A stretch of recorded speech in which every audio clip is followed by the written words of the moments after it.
Hey guys, Razorblade Mango here, and I just wanted to make a quick little video on a newly released game that I finished a couple days ago called Last Stop.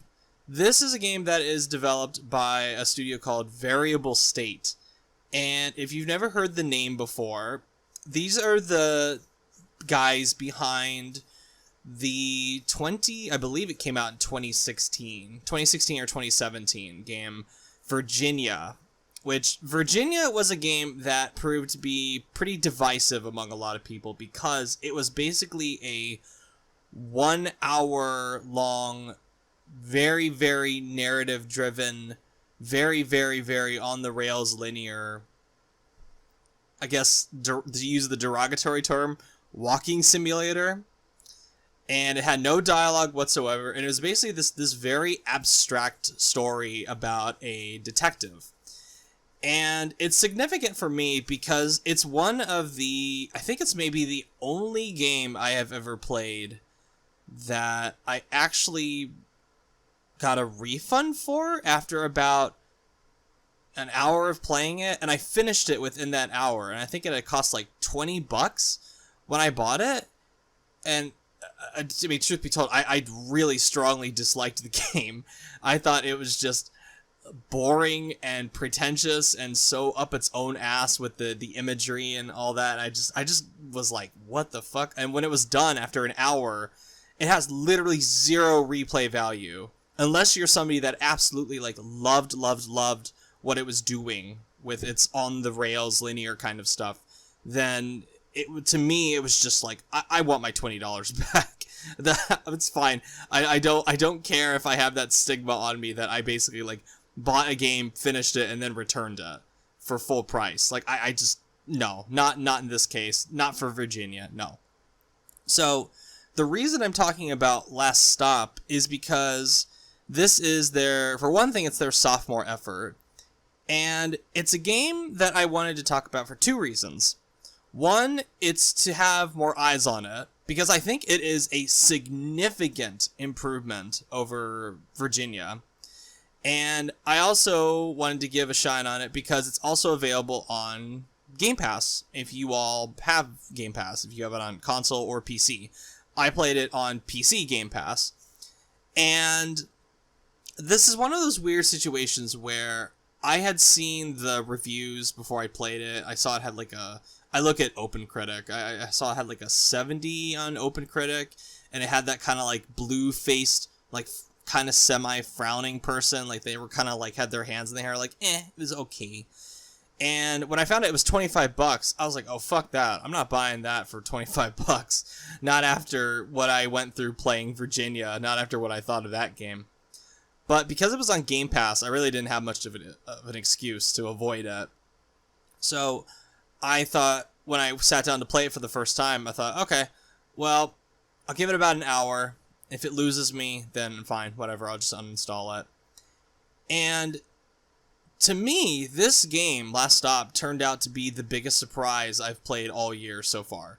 I went into it with very middling expectations, and I came out the other end pleasantly surprised by what I played. Now, it shares very similar traits to Virginia. Or it's a very one and done, kind of on the rails, very, very linear for the most part. Like 99% of the game is linear, except at the very end when you have to make some choices that change the overall ending of each character. But this is one of those cases where, for me, the story that they were trying to tell, the thing that it was keeping it on rails with only a very minor illusion of any choice or anything like that. They might as well not even have bothered with the dialogue options, because they all lead the exact same spot, except, like I said, at the very end. But for me, unlike Virginia, Last Stop hit very specific notes within my brain that I like in terms of pacing and style and humor, because this is it's a game where it's basically set around these three interconnecting stories, and you play an episode of them, like 3 in a row. You do part 1 of the first story, then you do part 1 of the second story, then you do part 1 of the third story. And then the process repeats, where then you can select them in any order that you want, but you have to play the next part of each story before you moved on to the next parts. And it has a very interesting structure that I quite liked, where it does a lot of like mini cliffhangers at the end of each episode of the stories, where it's constantly keeping me interested, where I'm like, oh, I want to see what happens next. If you step away from the game, it's got previously on Last Stop, like it's styled like a TV show almost. And all 3 of these interconnecting stories lead to a final chapter that really, I've seen it didn't work for a lot of people, because some people dismissed it when it came to the ending.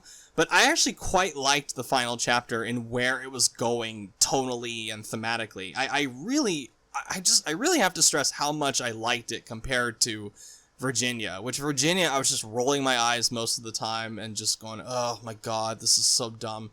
But when I played Last Stop, I think it, like, right off the bat, it kind of, like, got me invested in each of the 3 character stories. And I have expected, like, maybe one of them to work and to be interesting. But all 3 of them ended up working for me and for different reasons.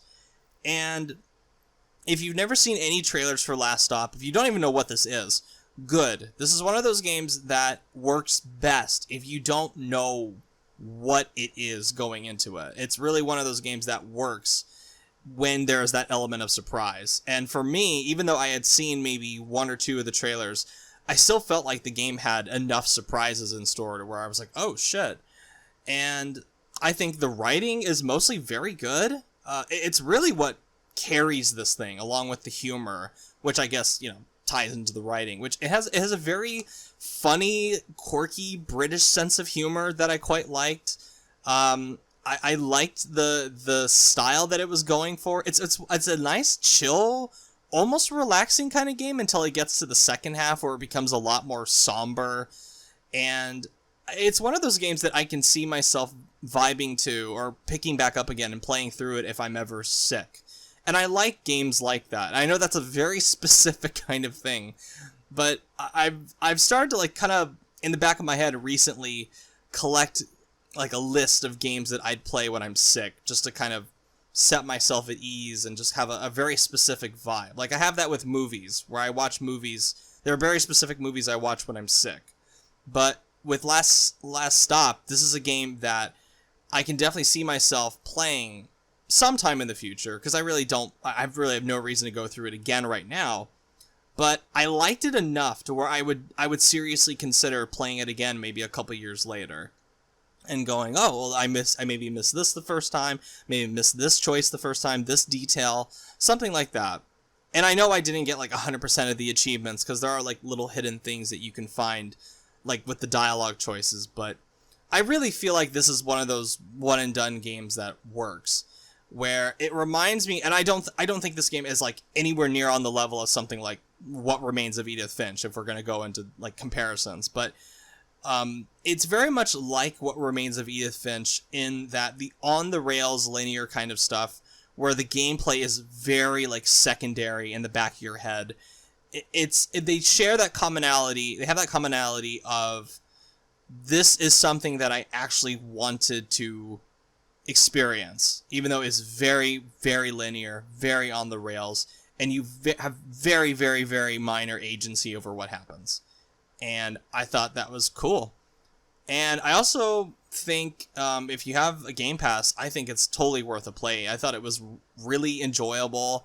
I had Dog watching me play the second half of it, and he actually got into it, which I was surprised, because I kind of was just hanging with him on Discord, and I'm like, do you want me to screen share this, quirky indie game that I'm playing? And he's like, yeah, sure.